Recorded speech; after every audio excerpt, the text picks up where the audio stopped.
Assalamualaikum warahmatullahi wabarakatuh. Perkenalkan saya Saiful Azhar, NIM 241140147. Saya di sini ingin membuat sebuah video audio visual atau bahan ajar audio visual dengan judul menghadirkan sholat dan zikir dalam kehidupan sehari-hari. Baik teman-teman semuanya, sebelum menghadirkan sholat dan zikir dalam kehidupan sehari-hari itu, tentunya kita harus tahu tata cara pelaksanaan sholat dan cara menzikir yang baik. Baik, yang pertama itu tata cara pelaksanaan sholat yang dilakukan dengan memenuhi rukun sholat yang terdiri dari 13 macam. Yang pertama niat, yang merupakan dengan melafazkan niat saat berdiri. Contoh lafaz niat sholat subuh, usolli fardhu subuhi rakaataini lillahi ta'ala. Baik teman-teman sekalian, rukun yang selanjutnya yaitu rukun kedua berdiri. Berdiri ini seperti yang saya paparkan di papan tulis ini, seperti yang digambarkan. Berdiri ini jika tidak mampu boleh dilakukan duduk, jika tidak mampu duduk boleh berbaring. Rukun yang selanjutnya teman-teman yaitu rukun yang ketiga, takbiratul ihram, yang mana takbiratul ihram ini adalah dilakukan dengan cara mengangkat kedua belah tangan sejajar dengan telinga sesuai gambar yang saya paparkan ini. Rukun yang selanjutnya teman-teman yaitu rukun yang keempat, membaca surah Al-Fatihah. Ini dibaca dari ayat 1 sampai 7, dibaca dengan baik dan benar. Setelah membaca surah Al-Fatihah, disunahkan membaca ayat pendek, contohnya seayat atau surah Al-Ikhlas. Rukun selanjutnya teman-teman yaitu rukun yang kelima, ruku'. Ruku' adalah gerakan sholat yang dilakukan anggota badan kita, yaitu membungkuk ke depan, tangan diletakkan ke lutut seperti gambar yang saya paparkan ini. Di saat kita rukuk membaca bacaan Subhana rabbiyal azimi wa bihamdi sebanyak 3 kali. Rukun yang selanjutnya teman-teman yaitu rukun yang keenam, iktidal. Iktidal adalah gerakan yang dilakukan setelah rukuk seperti yang saya gambarkan di samping. Di saat iktidal ini kita membaca Rabbana lakal hamdu mil'us samawati wa mil'ul ardi wa mil'u ma syi'ta min syai'in ba'du. Kemudian teman-teman rukun yang ketujuh itu sujud. Sujud adalah gerakan yang dilakukan setelah iktidal yang dilakukan seperti gambar ini. Untuk melakukan sujud hendak didahulukan lutut, kaki, kemudian kedua telapak tangan sejajar dengan telinga, siku agak naik ke atas, lalu kepala. Di saat sujud ini kita membaca Subhana rabbiyal a'la wa bihamdi sebanyak 3 kali. Rukun yang selanjutnya teman-temanku yang kedelapan yaitu duduk di antara 2 sujud. Gerakan ini adalah gerakan yang dilakukan di antara sujud pertama dan sujud yang kedua seperti pada gambar ini.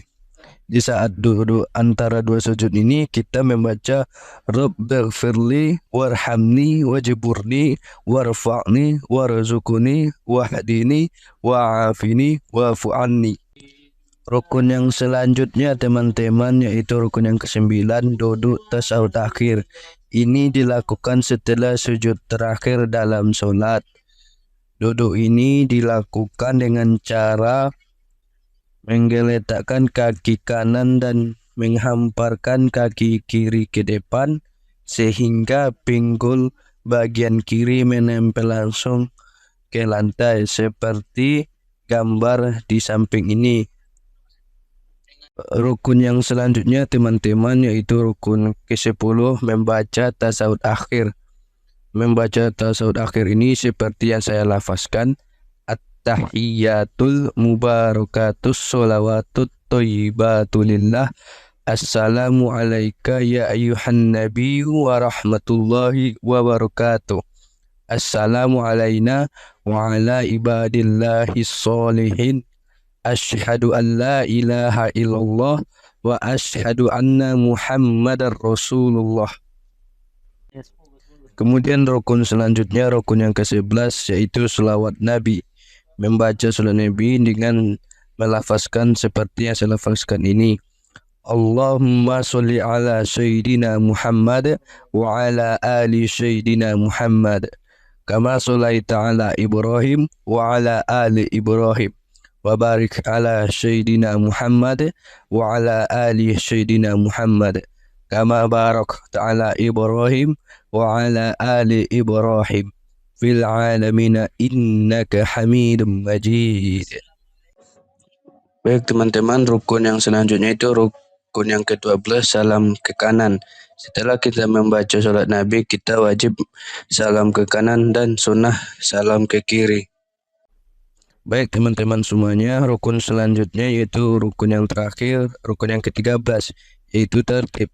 Tertib di sini adalah kita lakukan rukun salat ini secara berurutan. Tidak seperti contohnya takbiratul ihram dahulu baru niat. Ini adalah cara sholat yang salah dan tidak sah sholatnya. Baik teman-teman sekalian, itulah tata cara pelaksanaan sholat. Dengan tata cara pelaksanaan ini, kita insya Allah mudah untuk melaksanakan sholat dan selalu taat kepada Allah Subhanahu wa Ta'ala, dan dapat mencegah perbuatan keji dan mungkar. Baik teman-teman semuanya, pembahasan selanjutnya yaitu zikir adalah usaha seorang muslim dalam mengingat Allah Subhanahu wa Ta'ala. Zikir memiliki banyak manfaat bagi mereka yang mengamalkannya, karena di dalamnya tersimpan kekuatan yang menjadikan hidup manusia lebih berkualitas. Zikir ini merupakan upaya manusia untuk mendekatkan diri kepada Allah dengan mengingatnya dan memperhatikan keagungannya. Dengan selalu mengingat Allah, umat Islam akan terhindar dari perbuatan dosa. Dan dengan selalu mengingat Allah, umat Islam akan sadar apapun yang diperbuat dimanapun dan kapanpun selalu diawasi oleh Allah Subhanahu wa Ta'ala. Anjuran zikir ini terdapat dalam Quran surat Al-Ahzab ayat 1-42. Teman-teman semuanya, keutamaan zikir itu ada beberapa macam, di antaranya mengusir setan, mendatangkan ridha Allah, menghilangkan gelisah dan hati yang gundah, menjadikan hati gembira dan lapang, menguatkan hati dan badan menerangi, dan wajah hingga menjadi bersinar, mendatangkan rezeki. Orang yang berzikir ini akan merasakan keindahan iman dan kebahagiaan, mendapatkan cinta Ar-Rahman yang merupakan inti dari Islam, mendekatkan diri kepada Allah, semakin mengenal Allah Subhanahu wa Ta'ala, serta mendatangkan rasa takut kepada Allah Subhanahu wa Ta'ala, dan menyelamatkan seseorang dari azab neraka. Itu keutamaan zikir ya teman-teman semuanya. Selanjutnya lafaz zikir. Lafaz zikir yang akan kita bahas ini yaitu tasbih, tahmid, tahlil, dan takbir. Yang pertama tasbih. Tasbih adalah kalimat zikir yang berlafaz subhanallah. Umat muslim menggunakan kalimat tasbih ini untuk memuji dan mensucikan Allah dari segala kekurangan, kesalahan, atau sifat yang tidak layak baginya. Kapan waktu kita untuk mengucapkannya? Mendengar hal buruk atau tidak pantas, digunakan sebagai penolakan terhadap sesuatu yang tidak sesuai dengan keagungan Allah. Melihat kejanggalan atau kesalahan, diucapkan saat melihat perbuatan maksiat atau hal yang menyimpang dari aturan Allah. Saat berzikir sering kita ucapkan setelah sholat atau sebagai zikir harian untuk memuji kebesarannya. Kalimat yang kedua yaitu tahmid. Tahmid adalah kalimat zikir yang berlafaz alhamdulillah. Kalimat tahmid ini yang berarti segala puji bagi Allah. Sebagai bentuk rasa syukur, kalimat ini diucapkan seorang muslim untuk berterima kasih atas nikmat rezeki maupun sebagai penerimaan ikhlas atas segala ketetapannya dalam kondisi apapun. Makna dan kapan kita mengucapkannya? Segala puji bagi Allah ini kalimat mengakui bahwa seluruh nikmat, kebaikan dan pujian tidak lain bersumber dari Allah Subhanahu wa taala. Selain diucapkan saat menerima nikmat, kalimat ini juga sering dilafalkan sebagai alhamdulillah ala kulli hal, sebagai puji bagi Allah atas setiap keadaan saat menghadapi ujian. Kalimat yang ketiga teman-teman yaitu tahlil. Tahlil adalah kalimat zikir yang berlafaz la ilaha illallah, yang artinya tiada Tuhan selain Allah, atau lebih spesifiknya tidak ada sesembahan yang berhak disembah dengan benar selain Allah. Kalimat ini merupakan fondasi utama dalam Islam. Keutamaannya Rasulullah Shallallahu Alaihi Wasallam menyebutnya sebagai zikir paling berat timbangannya dibanding di dunia dan seisinya.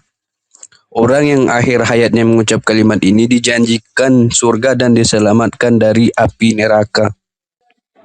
Kalimat yang keempat yaitu takbir. Takbir adalah kalimat zikir yang berlafaz Allahu Akbar. Umat muslim memandangkan kalimat ini sebagai bentuk kesadaran bahwa Allah adalah zat yang paling agung, lebih besar dan lebih berkuasa dari segala sesuatu di alam semesta.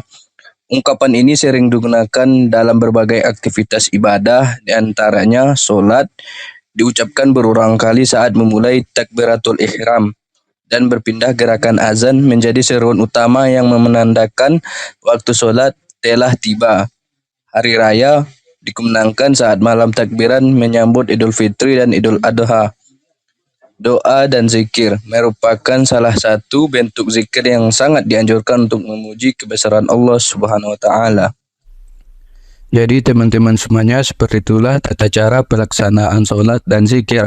Dengan ini hati kita terunggah untuk mengamalkannya dalam kehidupan sehari-hari, supaya hidup kita tenang, tentram dan sejahtera, serta ketakwaan kita kepada Allah Subhanahu wa taala meningkat, dan semoga derajat kita diangkat oleh Allah Subhanahu wa taala. Sekian dari video Wan Ajar audio visual ini. Jika ada kesalahan, saya mohon ampun kepada Allah Subhanahu wa taala dan minta maaf kepada teman-teman semuanya. Wassalamualaikum warahmatullahi wabarakatuh.